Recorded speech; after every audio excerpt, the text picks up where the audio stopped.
E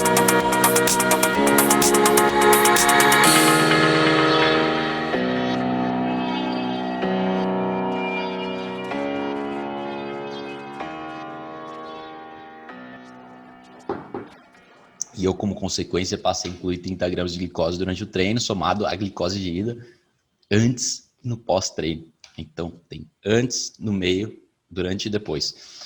No meu caso, totaliza aí 150, 220 gramas de carboidratos por dia no momento.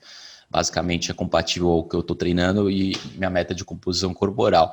Mas o que eu vejo é muita gente incluir carboidratos demais e por isso estão acima do peso, por isso estão gordos e assim, com aspecto forte, porém gordos, né? O que não é ideal para a saúde. A inflamação está alta. Então, você quer reduzir a glicemia ao máximo, você quer aumentar a glicemia durante o treino, mas a glicemia deve se manter controlada ao longo do dia para você não gerar o excesso de radicais livres e inflamação que vai te envelhecer, entendeu? Então, basicamente, eu estou colocando 90% dos meus carboidratos nessa janela anabólica e eu estou observando as alterações na minha glicose, sanguínea e cetose ao longo do dia porque eu uso um monitor de glicose contínua. Sempre usei diversas vezes, ele dura 2 semanas, então não é o tempo todo, não é integral, mas o suficiente, numa base regular, o suficiente para que eu tenha todo o feedback necessário e saiba quais alimentos consumir e quais alimentos não consumir nos horários certos. Então também tem o medidor de cetose, de hálito, muito importante usar as cetonas do hálito que se correlacionam muito bem com o beta-hidroxibutirato. Beta-hidroxibutirato é o principal ácido cetogênico. E muita gente mede acetoacetato da urina. Infelizmente, a urina não se correlaciona com a produção de cetose sanguínea, porque a urina pode aumentar a cetose enquanto você está começando a dieta cetogênica, e assim que o seu corpo se adapta ao uso da cetose como energia, da gordura como energia, você elimina menos na urina, porque as células estão usando mais. Então, o músculo está usando mais, o cérebro está usando mais. Então, você acaba eliminando menos. Por isso que é um falso medidor. Principalmente quem já está se adaptando. No começo você está produzindo bastante na urina, quer dizer que você está em cetose provavelmente, mas após 1 mês, 2 meses de adaptação, você já não precisa mais usar esse medidor de urina e apenas o sanguíneo, das tiras de sangue, ou do de hálito, que se correlaciona muito bem com o principal ácido cetogênico, beta-hidroxibutirato. Então, tem esses medidores que eu uso com frequência e eu controlo minha curva glicêmica do dia, ou seja, eu quero ter um pico glicêmico ao longo do treino, durante o treino, antes e depois, nessa janela aí de 3 horas mais ou menos, 4 no máximo, e o resto do dia eu quero estabilizar minha glicose e aumentar minha cetose, porque a cetose é anti-inflamatória e a glicemia é pró-inflamatória. Então, a intenção é ter o pico de insulina, o pico de glicose durante o treino, para anabolizar, porque a insulina realmente tem um efeito anabólico, na verdade, um efeito mais anticatabólico. Então, com baixa concentração de insulina, uma dieta muito baixa de carboidrato em atletas ou pessoas que treinam muito forte, ou mesmo os chamados hard gainers, aquele que tem dificuldade de ganhar músculo, pode ser limitante.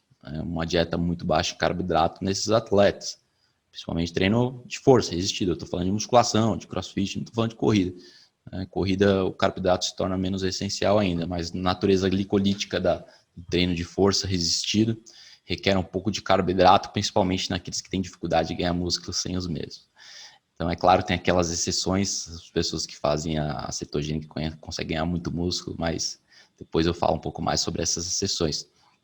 Mas para a maioria das pessoas que quer alcançar qualquer carboidrato durante o treino, para conseguir uma glicose elevada. Então, se eu tomar um monômero monossacarídeo com uma distrose, por exemplo, a maltodextrina, ela não precisa ser quebrada. É um carboidrato simples, não complexo. Então, de alta absorção e rápida absorção. Você toma, em 3 minutos ele vai aparecer na sua corrente sanguínea depois de você tomá-lo.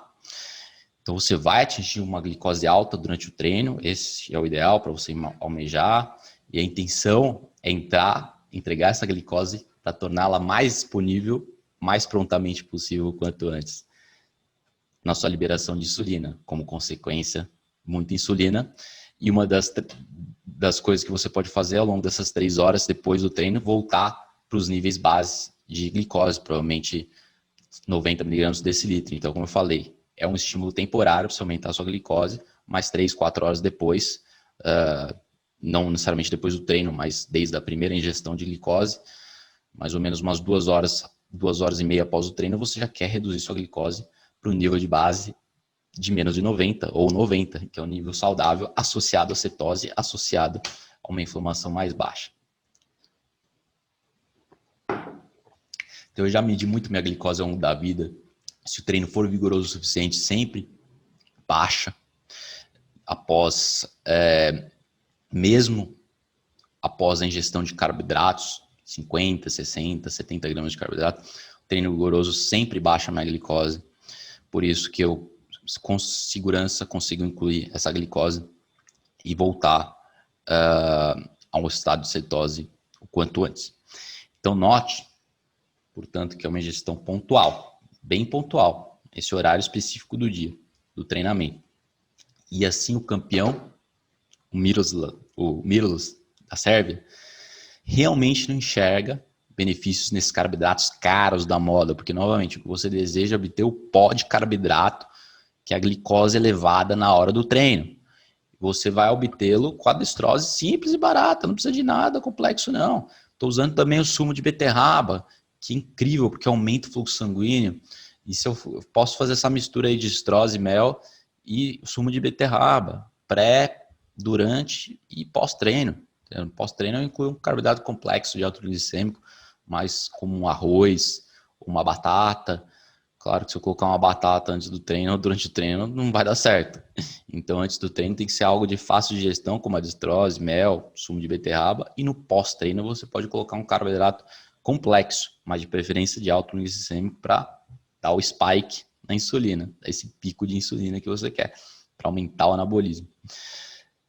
Você pode se sentir um pouco inchado, inicialmente, quando você coloca a destrose, mas ao longo do treino, isso eu quero dizer, mas o corpo se equilibra, em menos de 5 minutos já está normal, com certeza.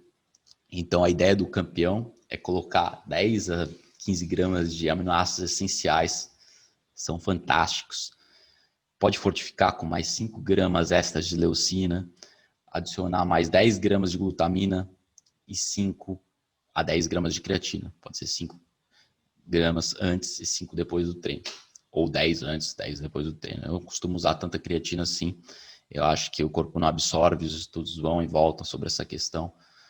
Mas realmente 5 gramas de creatina tem muitos resultados, muito respaldo na literatura, e depende do atleta. 5 gramas de citrulina também, porque a citrulina é um vasodilatador incrível. E 3 gramas de arginina, que também aumenta NO2 e óxido nítrico, assim como a betainina, 2 a 3 gramas mais ou menos de betainina. Também temos a L-carnitina, que é um termogênico, que melhora a queima de gordura, faz você utilizar essa gordura, principalmente gorduras de cadeia longa. Então, auxilia o corpo a queimar gordura com energia, melhora a ATP, produção de energia das mitocôndrias, a L-carnitina. Então, a L-carnitina é fantástica. Junto a tudo isso, inclui mais os eletrólitos, né, uma forma líquida, você bota tudo isso em meio litro de água, junta com os eletrólitos que são sal do Himalaia, mais o magnésio, e toma tudo isso 30, 40 minutos antes do treino. Tá certo? Bem fácil, bem simples. Aí, em seguida, durante o treino, né, um batido intratreino de também mais 5, 10, mais 10, 15 gramas de aminoácidos essenciais. Os aminoácidos essenciais eu já vou explicar para vocês, pessoal. Mas a intenção é treinar com proteínas antes, durante e depois. Só que as proteínas têm que ser de alta assimilação e absorção e fácil digestão. Por isso que os aminoácidos essenciais encaixam como uma luva perfeitamente. Então, esse é o seu conselho do grande Milo, o atleta sérvico da Sérvia. Qualquer ouvinte quer criar um estado hiperanabólico no corpo, criar um anabolismo durante o treinamento, sim, vai conseguir através dessa estratégia, além do óbvio, que é claro, incluir pelo menos 1,5 a 2 gramas de proteína por quilograma de peso. Então, para quem não sabe, 1,5 a 2 gramas de proteína por quilograma de peso. Faça as contas, se você pesa 80 quilos, isso seria em torno de 150 gramas de proteína. Se você treina muito, seria isso, 150, 160 gramas de proteína. Se você está treinando pouco, daí pode ficar mais próximo de 1,5 do que 2,0. Entendeu? Então faça o cálculo e veja qual é a quantidade ideal para o seu peso. Porque os estudos com as proteínas mostram que a otimização anabólica vem com 1,8. Às vezes, alguns estudos mostram 2,0, mas geralmente alcançam nesse limite. Os estudos são feitos muitas vezes com atletas amadores, outras vezes com atletas profissionais, por isso que esse valor aí varia um pouco. Muitos estudos dizendo que 1,6 é o máximo, você não precisa de mais que isso, mas são estudos com atletas amadores. E é claro que pode ter uma vantagem a mais, principalmente ainda mais somada à questão calórica de você colocar 2,0 gramas por quilograma de peso de proteína.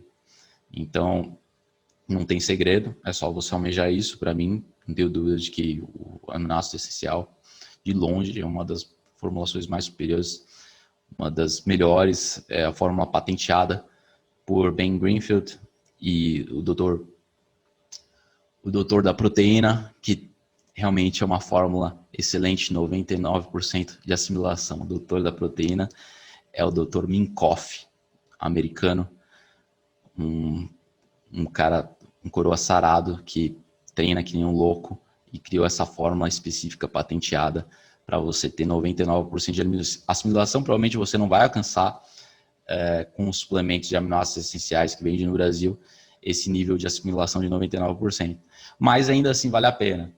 Os suplementos no Brasil são mais baratos, dos aminoácidos essenciais, são de fácil gestão e de alta assimilação, embora eu duvide que chegue a 99% de assimilação também, porque as fórmulas variam uma das outras. Então, se procurar no Mercado Livre, americanos.com, você vai achar aminoácidos essenciais, mas eu não estou seguro de que você vai alcançar 99% de assimilação, por isso que eu compro os Essential Aminos ou Kion Aminos do Ben Greenfield, do Dr. Minkoff nos Estados Unidos. Mas comprar no Brasil vale a pena também, porque provavelmente, como é uma fonte completa de proteína, vai ser de alto valor biológico e provavelmente maior assimilação que o whey. O whey tem 20% de assimilação, 18%. Você vê, a carne tem 33%, o ovo tem 50%. O ovo é o alimento natural que mais assimila a proteína, que tem maior absorção. Então, você pode estar incluindo todas essas fontes aí alimentares, mais os aminoácidos essenciais no pré-treino e durante o treino, porque você não vai ter nenhum desconforto gastrointestinal. Vai ser muito fácil de incluí-lo. Então, é isso. Maltodextrina durante o treino, eu vou te explicar a quantidade, junto com os aminoácidos essenciais.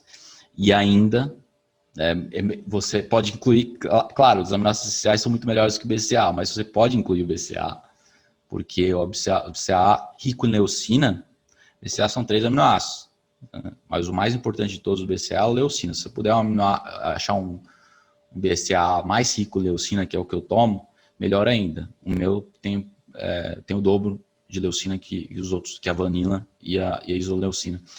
Então, é uma fonte superior de BCA que eu tomo. Eu incluo em diversas refeições, que eu estou fazendo as 5 refeições por dia para consumir proteína suficiente ao longo do dia. E não precisaria ser 5 refeições, mas para mim é o que está funcionando. Então, o BCA, junto com os aminoácidos essenciais, otimiza o anabolismo. Sem os aminoácidos essenciais não vai fazer nada, porque a leucina sem os aminoácidos essenciais, pode ser da comida ou do suplemento, não vai causar o impacto anabólico que causaria caso numa situação normal com esses aminoácidos. Portanto, o que você quer fazer é fornecer apenas isoleucina, leucina, junto com os aminoácidos essenciais.